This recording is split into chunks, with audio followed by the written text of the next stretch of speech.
Bonjour Manuel Bompard. Bonjour. Gabriel Attal est en déplacement aujourd'hui à Nice pour inaugurer un internat éducatif. C'est une expérimentation destinée notamment à couper les jeunes de leur mauvaise fréquentation. C'est ce que dit le Premier ministre. Sur le principe, est-ce que vous y croyez, vous, à ce dispositif ? Mais d'abord, il faut dire que l'internat, c'est au service d'un projet éducatif, c'est pas un lieu de privation de liberté. Donc après que on propose à des parents, s'ils le souhaitent, et s'ils le souhaitent en accord d'ailleurs souvent avec leurs enfants, de s'inscrire dans ce projet éducatif, pourquoi pas. Mais là, en l'occurrence, cette mesure, comme un certain nombre de mesures sur lesquelles j'imagine on va revenir, participe d'une opération de communication totale.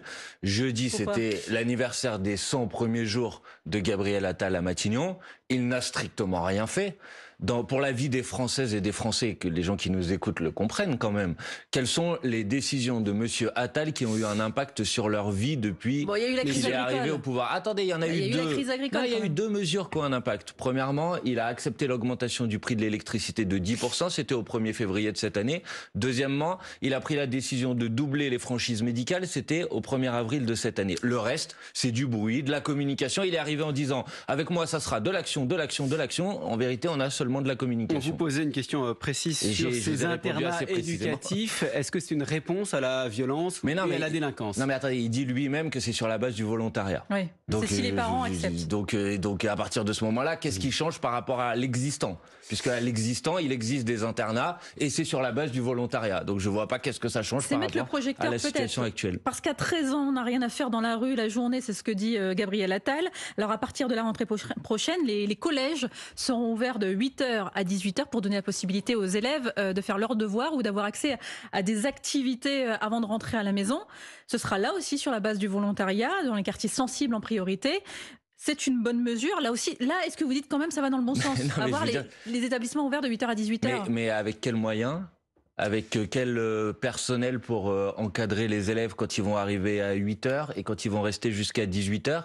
Sachant qu'on a voté un budget, c'est passé par 49.3, un budget au mois de novembre dernier dans lequel on a supprimé par exemple plus de 1000 postes d'assistants d'éducation supplémentaires. Qui va encadrer les élèves au collège de 8h à 18h? Là aussi, vous voyez, le problème, c'est l'écart entre la communication et la situation concrète. Monsieur Attal a commencé en laissant entendre que le collège serait obligatoire de 8h à 18h. Ça a soulevé une vague de protestation, en particulier dans la jeunesse et parmi les personnels de l'éducation nationale qui ont dit on va faire ça avec quels moyens. Finalement, il reprend la parole après pour dire non, c'est sur la base du volontariat. Le problème en fait avec les opérations de communication, c'est que ça ne correspond pas en fait à ce qu'il est possible de faire concrètement. Moi, j'aimerais qu'on soit un peu plus sérieux dans les annonces qu'on fait pour pouvoir répondre effectivement aux difficultés qu'il peut y avoir aujourd'hui. Or, il me semble que là, on est seulement dans des mesures qui sont des effets d'annonce. Il ouvre une concertation, lui-même le dit, qui comme par hasard va se terminer au lendemain des élections européennes. Je vais vous dire le fond de ma pensée. Le fond de ma pensée, c'est que Gabriel Attal est là pour agiter la galerie jusqu'aux élections européennes. Et en vérité, il prépare un programme de raquette sociale vis-à-vis des Français, mais il veut pas l'annoncer avant les élections européennes parce qu'il a peur que ça ait un impact sur le résultat. Il y a des annonces, sur le fond qui ont été faites, notamment par exemple pour ce qui concerne les parents, travaux d'intérêt général pour les parents d'enfants délinquants, responsabilité financière des parents en cas de dégradation, amende pour les parents qui ne se rendraient pas à la convocation d'un juge pour enfants. Est-ce que c'est de nature à mobiliser les parents concernés selon vous? C'est ça la question qui est la seule question importante. C'est est-ce que c'est efficace? Est-ce que ça fonctionne? Il existe déjà aujourd'hui des mesures d'accompagnement éducatif qui peuvent être décidées par la justice quand un mineur est mis en cause et que on considère que ses parents n'ont pas exercé le rôle qui était le leur. Attendez, il existe déjà ces mesures. Or, qu'est-ce qui s'est passé? Vous avez l'ensemble des magistrats, des personnes qui travaillent sur ce sujet qui disent il y a un énorme problème, c'est que ces mesures d'assistance éducative, elles ne peuvent pas être appliquées parce que il n'y a pas suffisamment de moyens pour les associations qui sont censées les appliquer, par exemple. Donc, je veux dire, à un moment, il faut être un petit peu concret. Par exemple, la suspension des allocations familiales en cas d'absentéisme scolaire, ça a déjà été expérimenté, ça a été mis en place sous Nicolas Sarkozy. Le résultat concret, ça a été une augmentation de l'absentéisme scolaire. scolaire. Donc ça ne fonctionne pas. Donc moi je veux bien comme ça il en pour est faire pas du question, bruit. Non mais d'accord, mais pour vous donner un exemple, pour vous donner un exemple concret, il y a des mesures de même nature qui ont déjà été mises en place. L'objectif c'était de réduire l'absentéisme scolaire, ça a produit le résultat exactement inverse. Donc on va pas continuer encore dans la mauvaise direction. Moi je vous ai dit quel était mon avis sur les mesures qui ont été annoncées par monsieur Attal. Voilà de mon point de vue ce qu'il faut faire. Mais qu'est-ce que vous proposez alors ? J'allais y venir. Oui. Voilà de mon point de vue ce qu'il faut faire.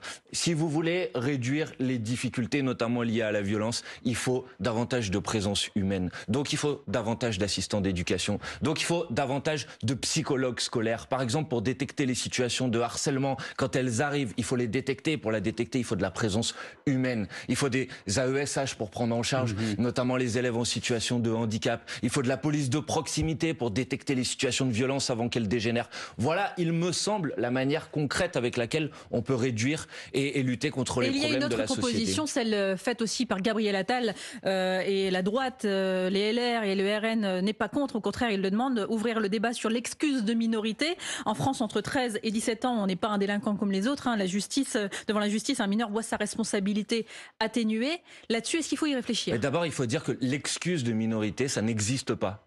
Tout le monde utilise ce terme.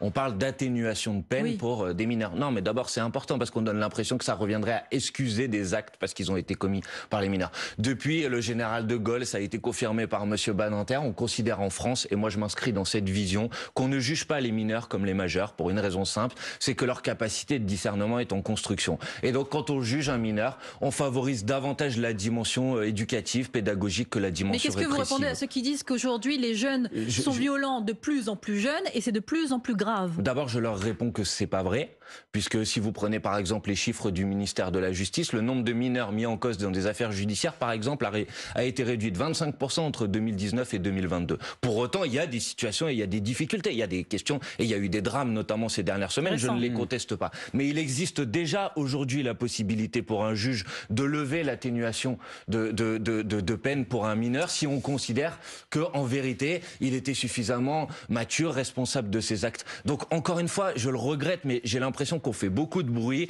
que M. Attal est devenu en quelque sorte ministre de l'agitation nationale, mais qu'il n'apporte aucune réponse concrète aux difficultés auxquelles on est confronté aujourd'hui. Manuel Bompard, coordinateur de la France Insoumise, on vous retrouve juste après le fil info. Il est 8h40, Mathilde Romagnan. Près de 2 millions d'Européens ont été touchés par les inondations l'an dernier. Le bilan de l'Observatoire européen Copernicus alerte sur les risques climatiques en Europe. L'année passée a été marquée par des épisodes de sécheresse et d'inondations hors normes et de chaleur aussi. Les températures ont été supérieures à la moyenne 11 mois sur 12. Plusieurs membres du gouvernement sont à Nice aujourd'hui. Le Premier ministre et ceux de la Justice et de la Jeunesse. Ils visiteront un lycée-collège dans le cadre de l'expérimentation des internats éducatifs, mesure de l'exécutif pour lutter contre la violence des jeunes. Le projet de loi sur la fin de vie arrive aujourd'hui à l'Assemblée nationale. Dans un premier temps, une commission spéciale va mener des auditions pendant un mois et éplucher le texte avant de le présenter dans l'hémicycle. En clôture de la 30e journée de Ligue 1 de football hier, le PSG a écrasé Lyon 4-1. Paris se rapproche du titre de champion de France. France Info. Le 8-30 France Info, Jérôme Chapuis, Salia Braclia. Toujours avec le coordinateur de la France Insoumise, Manuel Bompard. Le Premier ministre, la semaine dernière, a dénoncé des groupes plus ou moins organisés qui cherchent à faire un entrisme islamiste à l'école et qui y prônent les préceptes de la charia. Est-ce que c'est un constat que vous partagez ? Non, pas du tout. Je pense que l'essentiel, l'immense majorité des musulmans de ce pays, ils ont tout simplement envie de pouvoir vivre leur religion en tranquillité. C'est parce que le Premier ministre dit qu'il y a des groupes. Mais alors, qu'est-ce qu'il dit précisément ? Enfin, je veux dire, il y a des groupes, de qui parle-t-il précisément ? S'il y a des gens qui veulent faire ça, il existe déjà un cadre légal aujourd'hui pour les empêcher de le faire et pour les sanctionner. Mais je dis attention à en permanence se pointer du doigt, cibler du doigt en France les personnes de confession confession musulmane, alors qu'une immense majorité d'entre eux ont envie, comme tous les Français, de pouvoir vivre tranquillement, participer à l'école de la République, respecter les lois, c'est ce qu'ils font. Et donc je trouve qu'en permanence, essayer de les pointer du doigt ou les cibler, ça ne va pas. La laïcité, c'est une valeur très importante. Mais la laïcité, il faut faire attention à que ça ne devienne pas, et je crois que c'est trop souvent le cas maintenant, pour une grande partie des jeunes, en particulier dans ce pays, quelle que soit d'ailleurs leur confession religieuse, c'est ressenti seulement comme une succession d'interdits. Or, la laïcité, ce n'est pas ça. La laïcité, c'est d'abord un projet d'émancipation, c'est d'abord quelque chose qui permet à chacune, à chacun de pouvoir avoir une religion, ne pas en avoir dans sa société, c'est la liberté de conscience, c'est d'abord ça la laïcité. Mais donc, je pense qu'il faut davantage faire un travail pédagogique d'explication de ce qu'est la laïcité, plutôt que d'essayer de pointer du doigt en permanence une partie de la population française. Mais pour revenir au propos de Gabriel Attal, donc il n'y a pas pour vous d'entrisme islamiste à l'école? C'est un phénomène qui n'existe pas. Mais je ne dis pas qu'il ne peut pas y avoir des personnes qui cherchent à essayer, comme ça a toujours été le cas dans toutes les religions, de faire primer la loi religieuse sur la loi de la République. Et il faut les empêcher de le faire. Mais quand on lance des accusations aussi graves, il faut donner des faits, il faut dire de qui on parle. Et si on a des groupes comme ça et qu'on les a identifiés, il faut les poursuivre, il faut les réprimer. Donc sinon, il ne faut pas parler.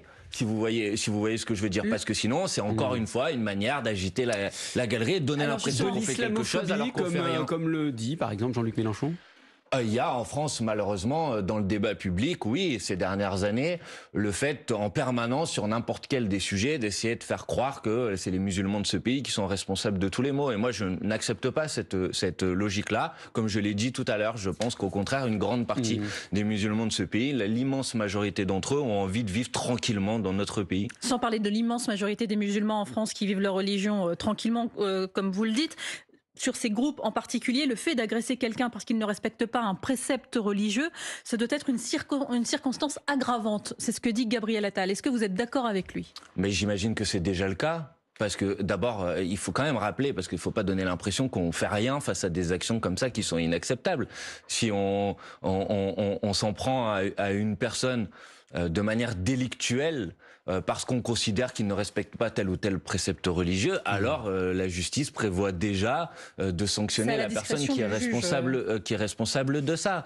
Oui, mais à force de dire que telle chose va être une circonstance pénalisante ou atténuante, je veux dire, il va plus y avoir d'autonomie du juge dans sa capacité à gérer chaque situation de manière individuelle. Moi, je suis attaché au principe d'individualisation des peines. Je pense que c'est un principe essentiel de notre justice. Donc après, qu'il regarde s'il veut des aménagements, mais franchement, je vois pas ce que ça va apporter de plus à la situation dans laquelle on est aujourd'hui. Manuel Bompard, Jean-Luc Mélenchon s'est attiré de nouvelles critiques pour ses propos tenus vendredi dernier après l'interdiction d'une réunion dans l'enceinte de l'université de Lille. Est-ce qu'il était nécessaire de filer la métaphore sur la Shoah, les criminels nazis, de traiter les préfets ou le président de l'université de Lille de capitulards? D'abord, peut-être ce qu'il faudrait qu'on commence par dire, c'est que l'annulation de la conférence qui a été prévue à l'université de Lille la semaine dernière est scandaleuse. Que ensuite, le fait que la préfecture du Nord ait décidé d'interdire la conférence que nous avions organisée dans une salle privée comme solution de recours est un événement grave et, à ma connaissance, inédit ces dernières années dans le cadre d'une campagne électorale. Je pense que c'est quand même... Emmanuel Macron d'ailleurs a dit qu'il fallait que Jean-Luc Mélenchon puisse s'exprimer. Quelle hypocrisie! Enfin, quelle hypocrisie! Je veux dire, si Emmanuel Macron considère que Jean-Luc Mélenchon doit avoir la possibilité de s'exprimer, alors expliquez-moi pourquoi le préfet du Nord, qui est sous l'autorité du ministre de l'Intérieur, et donc, il me semble, sous l'autorité du président de la République, a décidé de l'interdire. Parce que vous n'avez pas répondu à ma question. Oui, mais d'accord, mais je vais répondre à votre question, mais je pense que quand même, on est dans une situation où le cadre démocratique élémentaire, celui qui nous permet de faire campagne, est menacé. Donc, entendez que je commence par répondre d'abord ça, avant de venir sur les petites polémiques que certains essayent de mettre en place pour détourner l'attention. Jean-Luc Mélenchon est ce soir, par exemple, à Sciences Po Paris, pour une conférence. Mais donc, sur les propos tenus par Jean-Luc Mélenchon. Macron à la Sorbonne jeudi. Voilà, on va vous en parler. Non, mais sur Jean-Luc Mélenchon, donc sur ses propos, parce qu'il a été très critiqué, il faut le dire, voilà. Président de l'université de Lille est un capitulaire. Il n'y a pas de problème à répondre à ces propos, mais permettez-moi de commencer par la réponse que je vous ai faite. Pour le reste, Jean-Luc Mélenchon n'a jamais, contrairement à ce que j'ai lu, comparé le président de l'université à Eichmann ou je ne sais quoi. Il a dit la métaphore. Il a dit les passesses de la police française qui ont conduit à la rafle du Veldiv, tout ça à propos de la Il a dit en citant les travaux de Hannah Arendt, il a alerté sur le fait que parfois, par respect des ordres qui sont donnés, on accepte petit à petit des remises en cause de libertés fondamentales. Voilà, la question c'est est-ce que cette comparaison avait lieu d'être et qu'il faut le refuser. Bah oui, puisqu'on est précisément dans une situation dans laquelle vous avez un président d'université qui, sous la pression des oppositions politiques, décide d'empêcher une formation politique d'opposition de pouvoir s'exprimer. Non, je dis pas que c'est maladroit, je dis que c'est scandaleux de nous avoir empêchés de tenir cette conférence et que ça devrait alerter tous les démocrates dans ce pays. Et ils devraient plutôt s'alerter de ça plutôt que d'aller participer aux polémiques ridicules que les uns et les autres essayent de lancer sur Jean-Luc Mélenchon, mais on en a l'habitude. Rima Hassan, juriste franco-palestinienne, est en 7e position sur votre liste aux européennes. Manuel Bompard, elle est convoquée à la fin du mois à la police dans le cadre d'une enquête pour apologie du terrorisme. Est-ce que vous avez des précisions sur ce qui lui est reproché? Non, j'ai vu une convocation dans laquelle on lui dit qu'elle est convoquée pour une audition par la police. Je trouve ça stupéfiant. Là aussi, je pense que ça devrait alerter tout le monde. En vérité, ça, comme l'interdiction des conférences à laquelle je faisais référence tout à l'heure, s'inscrit dans un même contexte d'une dérive de plus en plus autoritaire, d'un autoritarisme maintenant qui vient sur, y compris ce qu'on a le droit de penser.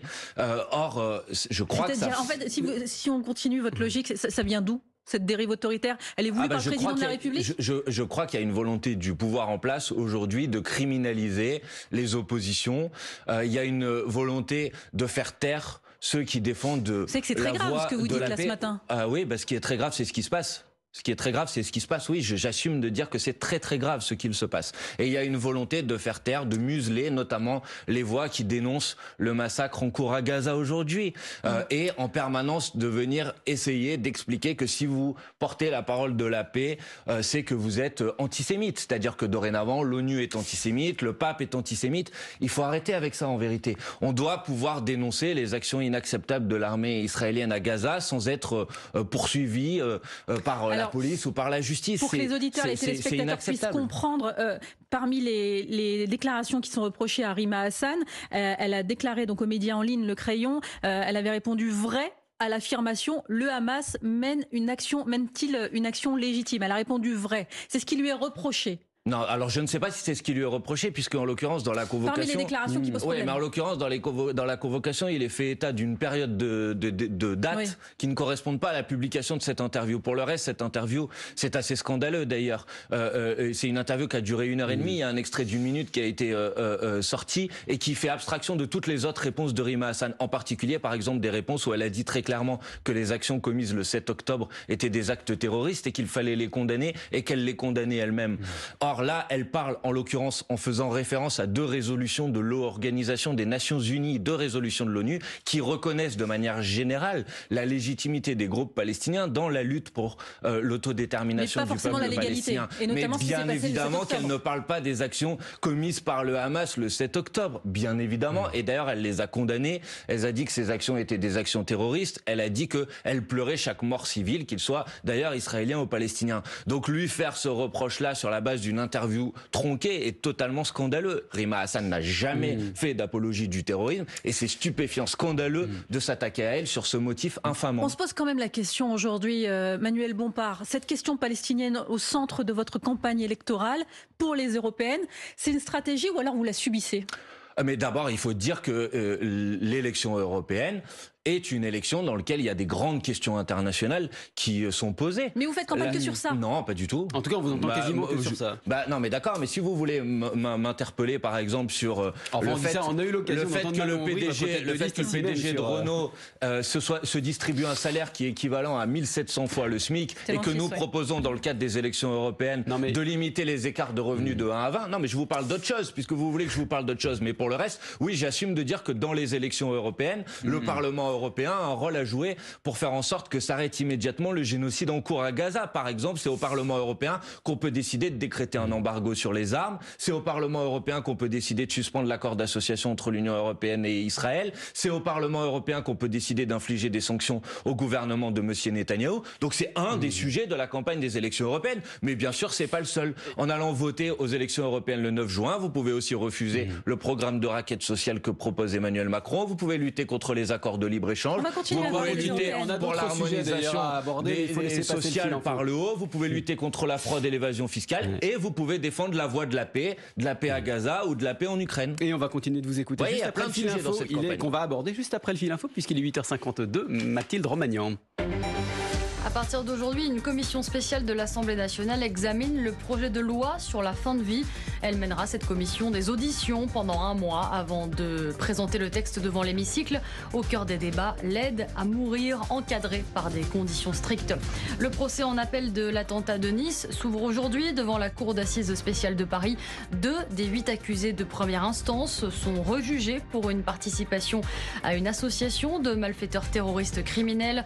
L'attentat avait fait 86 morts sur la promenade des Anglais le 14 juillet 2016. Les Français se vaccinent plus, mais il y a des progrès à faire contre certaines infections comme la rougeole. C'est le bilan de Santé publique France. La couverture vaccinale reste élevée chez les nourrissons, mais elle est insuffisante chez certains adultes. L'autoroute A13 sera rouverte à la circulation en milieu de semaine, dans le meilleur des cas, annonce ce matin de la direction des routes d'Île-de-France. Depuis vendredi, l'autoroute de Normandie est fermée à la circulation entre Paris et Vaucresson à cause de fissures sur la chaussée. France Info. Le 8-30 France Info, Jérôme Chapuis, Salia Braclia. Emmanuel Bompard, coordinateur de la France Insoumise, vous demandez à la commission des comptes de campagne avant les européennes d'examiner les interventions d'Emmanuel Macron sur l'Europe. Est-ce que le discours qu'il prévoit jeudi à la Sorbonne, vous en parliez, est-ce que ce discours est un acte de campagne selon vous? D'abord, je veux vous dire que notre signalement à la Commission nationale des comptes de campagne faisait suite au fait que sur le compte officiel de l'Élysée sur les réseaux sociaux était publiée une vidéo dans laquelle Emmanuel Macron faisait la campagne de Valérie Ayé.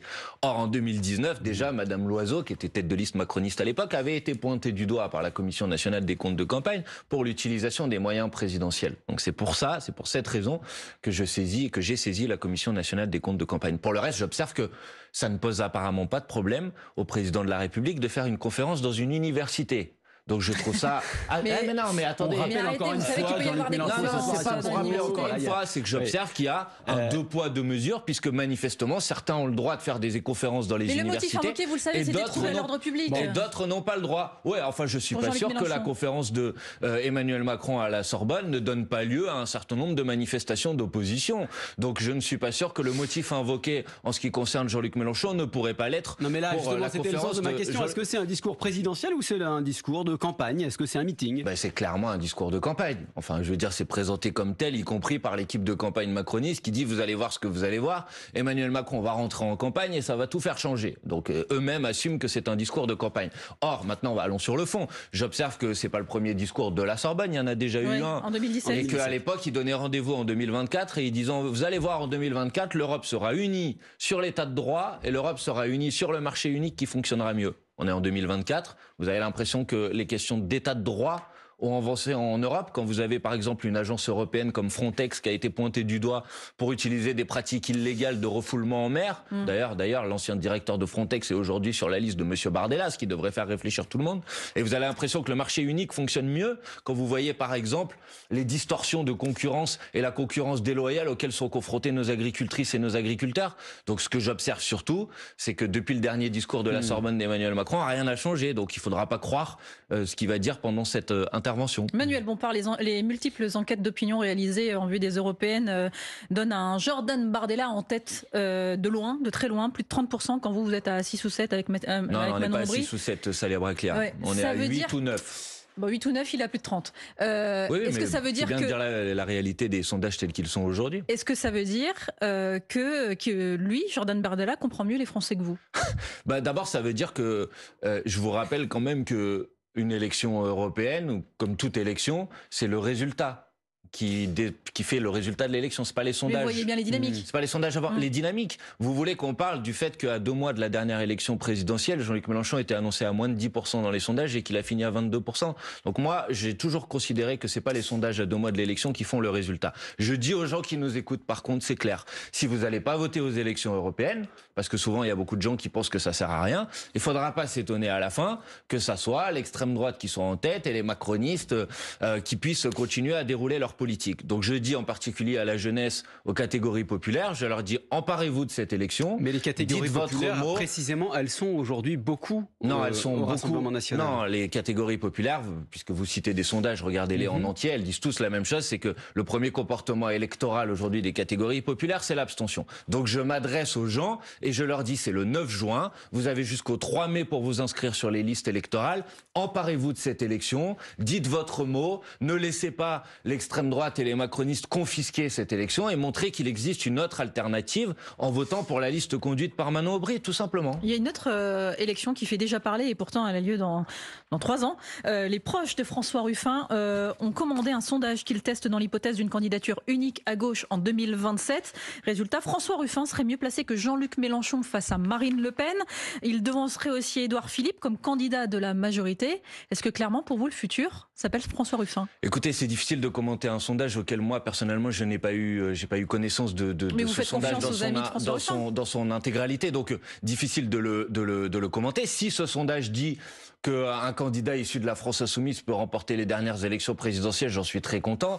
Mais comme vous l'avez dit vous-même, c'est dans 3 ans. Donc pour l'instant, la première étape, si on veut remporter les élections présidentielles en 2027, c'est de faire le score le plus haut possible aux élections européennes. Mais ça veut dire aussi que Jean-Luc Mélenchon n'est pas forcément une évidence maintenant. Mais Jean-Luc Mélenchon a dit lui-même, j'aspire à être remplacé. Mais vous comprendrez quand même que c'est pas les sondages qui vont décider du choix de notre candidat. Ça l'a jamais été, c'est pas aujourd'hui que ça va commencer. Par contre, je dis aux gens qui nous écoutent un chiffre très simple. Si un électeur sur 2 qui a voté pour Jean-Luc Mélenchon à la dernière élection présidentielle va voter aux élections européennes, nous ferons quasiment 20% des voix aux élections européennes. Donc mobilisez-vous, ne laissez pas justement les sondages vous démoraliser. Allez vous inscrire sur les listes électorales, donnez-vous rendez-vous le 9 juin. Plus on est fort et plus justement on pourra gagner ensuite l'élection présidentielle. Emmanuel Bompard, merci d'avoir été